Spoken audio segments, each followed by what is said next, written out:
2시간 전에 마감한 트레이더가 생생하게 전하는 글로벌 마켓 리뷰 델타원입니다. FOMC 이벤트는 무난하게 끝났지만 월, 화, 수 금융시장은 딥시크 이슈로 요동을 쳤습니다. 대부분이 언론에서 다루는 딥시크는 무엇이고 무엇이 좋으며 개발자는 어떤 사람들이고 시장 영향은 어떨 것이고 이런 것들 말고요. 금융공학적 관점에서 어떤 일이 있었는지를 이야기해 보겠습니다. 아울러 이후 시장의 흐름도 예측해 보고자 합니다. 아시아 세션은 다루지 않고 사흘간이 글로벌 시장 위주로 이야기하겠습니다. 그리고 영상의 스크립트를 먼저 보고자 하시는 분들은 여기 네이버에서 델타원 글로벌 검색하셔서 네이버 프리미엄 콘텐츠 정말 좋습니다. 한번 가입해 보시기 바랍니다. 자, 먼저 유럽 세션 리뷰 시작하겠습니다. 유럽 증시는 이번 딥시크 이슈에 사실상 충격을 받지 않았다라고 해도 과언이 아닌데요. 이는 두 가지 이유가 있다고 보고 있어요. 우선 금요일, 그러니까 지난주 금요일 장마감 무렵 유럽은 이미 윗꼬리를 크게 달고 조정을 받아서 마감한 데다가 월요일에 갭다운 출발을 했죠. 근데 갭다운 출발에도 불구하고 유럽 증시 변동성은 거의 오른 게 없어요. 미국 지수 선물 또한 나스닥과 S&P만 급락을 했지 의외로 러셀은 생각보다 얼마 안 밀렸습니다. 특히 유럽이 반도체 종목인 ASML 홀딩스만 시초가 이후 마이너스 7%까지 급락을 했을 뿐 유로스탁스 50 지수의 IT 섹터에 속하는 아마데우스 그룹, 인피니언 테크놀로지, 노키아, ST 마이크로 이런 거 거의 빠지지도 않았어요. 심지어 소프트웨어 업체인 SAP는 아예 신고가 갱신을 해버렸거든요. 그래서 지금 이 시장이 AI 메가 트렌드에서 유턴하거나 좌회전하거나 그런 게 아니라 작년제 AI 하드웨어 업체에 대한 이 고밸류에이션을 조정하면서 그들을 이제 베타 1 이하로 뭉개려는 것이고 이제는 확실하게 AI 소프트웨어나 아니면 다른 모멘텀을 찾아서 시장이 올해는 움직이겠다 이런 것을 볼 수 있겠어요. 변동성 또한 유럽이 월요일 오전장에만 한 18포인트대를 넘겼을 뿐 그날 다시 17포인트대로 내려왔고요. 이후 화수목 이렇게 연속해서 반등하면서 변동성은 아주 강한 음봉을 맞았어요. 그래서 이번에 유럽 변동성은 상승분 다 돌려줬습니다.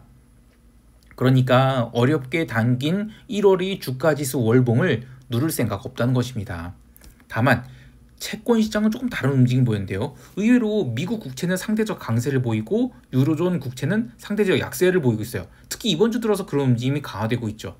방금 마감한 FOMC 이벤트에서 미국 국채는 유럽 세션 후반부터 조금씩 눌리기 시작하더니 FOMC 성명문 발표하고 나서 전일이 저점을 다 깨는 그런 하락이 나왔어요. 그런데 딱 5분만 하락이 나왔을 뿐 더 이상 빠지지 않았고 또 채권 변동성도 상승하지 않았죠. 이렇게 미국 국채가 상대적으로 유로존 국채 대비 강세를 보인 이유는 이따가 또 설명드릴 건데요. 이와 같은 파월의 기자회견 마치고는 미국 국채는 눌림을 대부분 만회했습니다.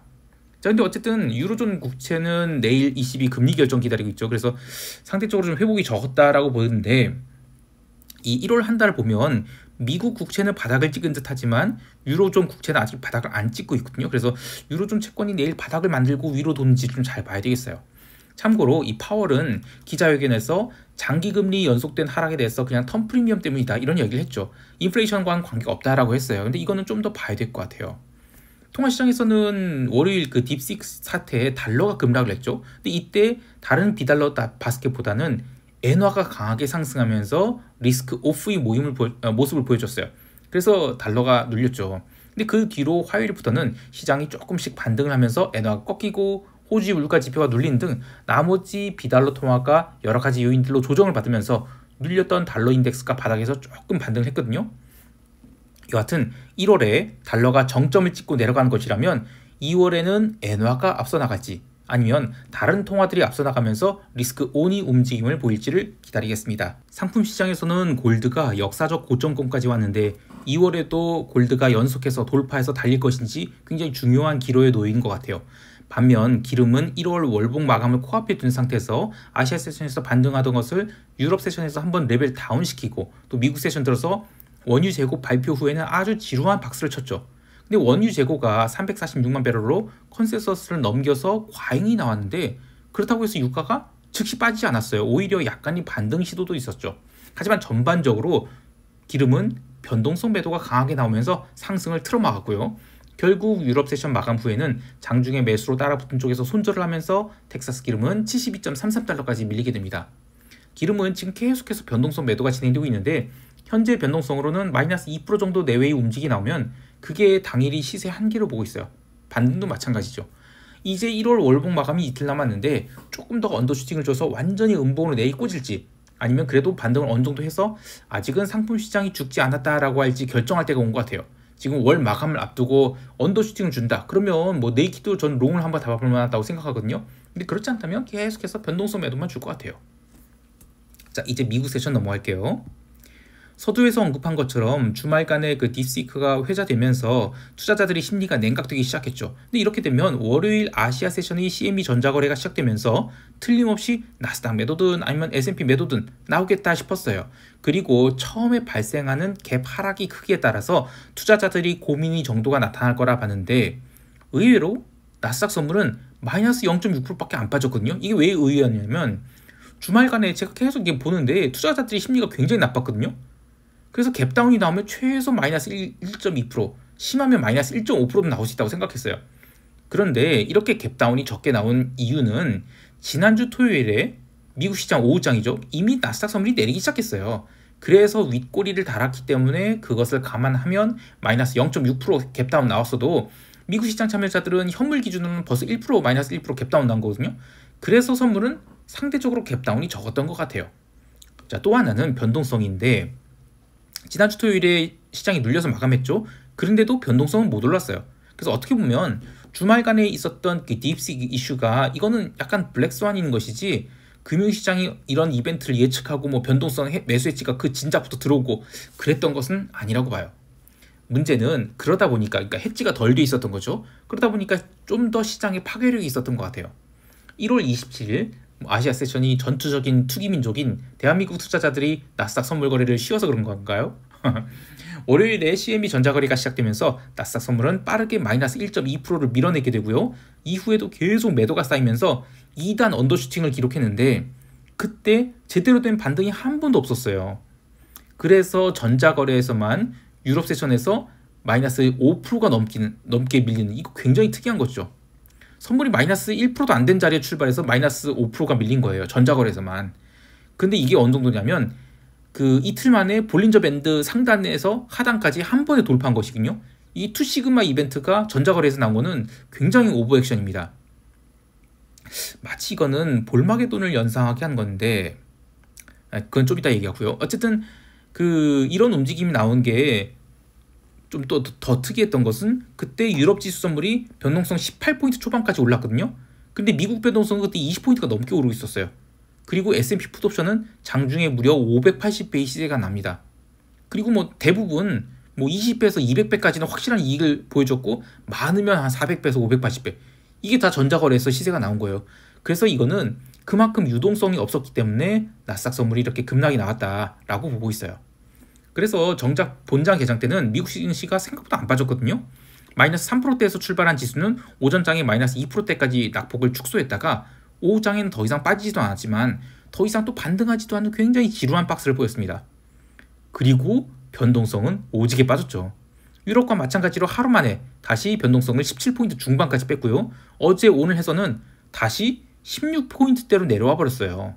근데 월요일 지수가 오전에 반등하고 이후에 더 빠지지 않는데 그렇게 변동성 매도 주는데 엔비디아는 무려 17%를 종가 저가로 밀었죠. 자, 시총 1위 종목을 하루 만에 17%를 미는데 주가 지수는 2.7%밖에 안 하락했다 이겁니다. 시장이 굉장히 특이한 것이죠. 자, 또 화요일에는 엔비디아가 7% 반등을 했죠. 그런데 지수는 1%밖에 반등 안 했어요. 그리고 다우지수는 아예 월중 신고가를 갱신하면서 월봉 플러스 5%를 만들었죠. 월요일에도 들어온 그 시장의 하락을 틀어막은 거는 애플이 주가예요. 지금 월요일, 화요일 양일간 각각 3%대 상승하면서 1월 중순 이후의 눌림을 모두 만회했는데, 이게 시총 1위에서 2위로 넘어갔다가 지금 지난주까지만 해도 야 2위에서 3위 넘어가면 어떻게 됐냐, 그러면 3위 넘어가면 인덱스 리밸런싱 매도가 나올 수 있다, 굉장히 절체절명의 위기에서 이렇게 급격한 턴이 나온 겁니다.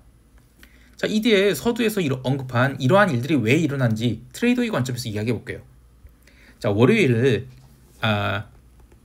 우선 이제 재작년 그 SBB 사태 이후로 시장이 바뀐 부분에 대해서 제가 시황에서 디스퍼전 트레이드가 극성을 부리고 있다 이런 얘기를 했었죠. 이게 뭐냐면 지수 변동성은 매도하고 개별 종목이 변동성은 매수한 전략을 의미해요. 이른바 맥니피션트 7 종목들의 리테일 투자자들이 강하게 붙으면서 개별 종목 변동성이 커지니까 상대적으로 관심을 못 받는 미디어컷 493들, 얘네들은 상대 강도가 약해지고, 그렇게 매니피션스 7 종목들만 아웃퍼폼을 이어가다가 작년에는 그 AI 열풍이 이른바 그 젠슨 황이 대만에서 그 속옷에다가 사인을 한 그런 사건 생기면서 야 이제 꼭 지쳤다 그러면서 굉장히 강력한 분산 국면이 일어났죠. 그럼에도 불구하고 트럼프가 선거에서 승리하면서 뭐 머스크는 도지 취임한다, 응? 그러면서 야 이게 대체 뭐지 하면서 테슬라가 막 급등하고, 사실 그때 되게 좀 이해가 안 가는 사건들이 연속으로 일어났죠. 그때 저는 투자자들이 마지막으로 상승 변동성 불꽃을 살랐다라고 봐요. 그래서 올해는 좀 디스퍼전 트레이드가 좀 멈추는가 했더니 이번에는 변동성을 아래로 밀어서 터뜨리는 거죠. 지수를 아래로 밀어서 변동성을 터뜨린 거죠. 그래서 지수는 단단히 붙들어둔 채 개별 종목만 미친 듯이 밀어내는 거예요. 그렇게 위아래로 크게 흔들수록 디스퍼전 트레이드가 큰 이익이 나기 때문이죠. 자, 그리고 방금 그 장마감 후 발표된 마이크로소프트, 테슬라, 메타 이런 실적 발표에 대한 시장 반응도 마찬가지거든요. 시총 2위 종목인 마이크로소프트가 실적 발표하고 나서 바로 마이너스 5%를 한 방에 밀어요. 그런데 나스닥 선물은 생각보다도 얼마 안 빠졌어요. 또 테슬라도 순식간에 마이너스 7% 밀었다가 다시 플러스 2%를 올립니다. 근데 그동안에 마찬가지로 지수는 얼마 안 빠졌어요. 이렇게 개별 종목의 변동성은 매우 높지만 지수 변동성은 단단히 잡혀 있는 거예요. 이렇게 되면 시장이 변동성 폭발은 계속 압축되어서 작년 8월에 있었던 이 사흘 연속 급락 같은 볼마게돈이 일어날 수 있다라고 봐요.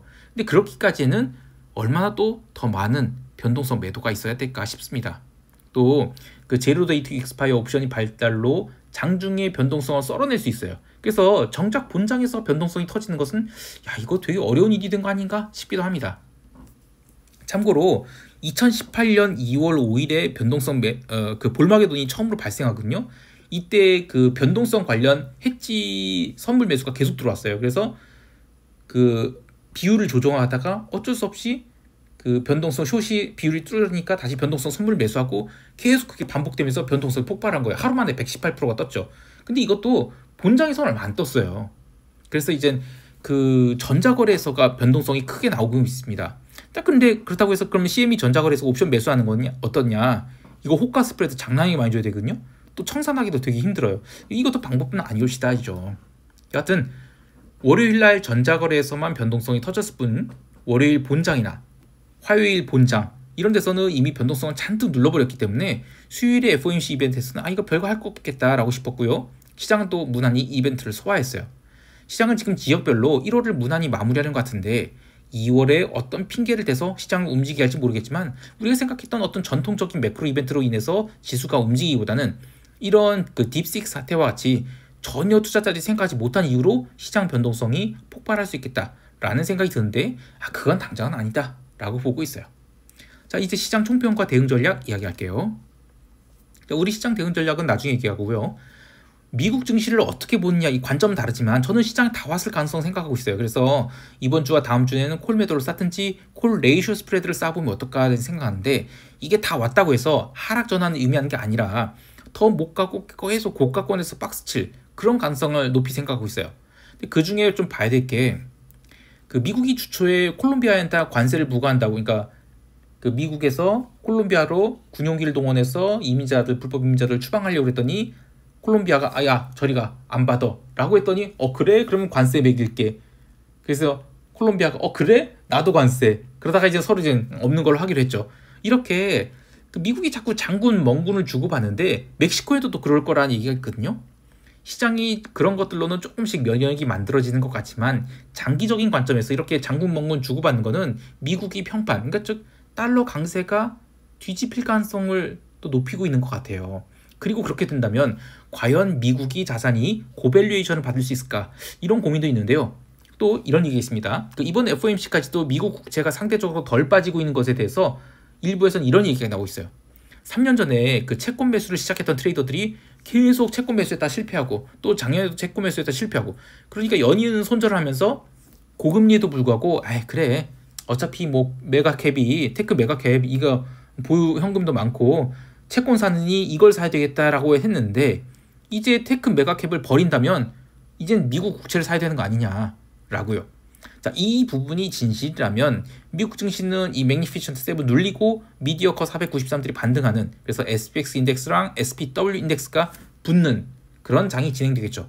자, 그렇게 되면 2월도 변동성은 생각보다 단단히 제어될, 그러니까 풋대박 이런 거 좀 힘들 것 같아요. 대신 상승도 철저히 틀어막고 오히려 조금씩 눌리거나 박스장이 진행될 수 있겠죠. 자, 시장이 어떻게 진행되든 1월 마지막 거래일 이틀 남았습니다. 이틀간의 시장을 보면서 더 판단하도록 할 거고요. 남은 연휴 즐겁게 보내시고 영상이 마음에 드시면 좋아요, 구독, 알림 설정 부탁드리고요. 그리고 네이버 프리미엄 콘텐츠 많은 가입 바랍니다. 자, 이상 델타원이었습니다. 감사합니다.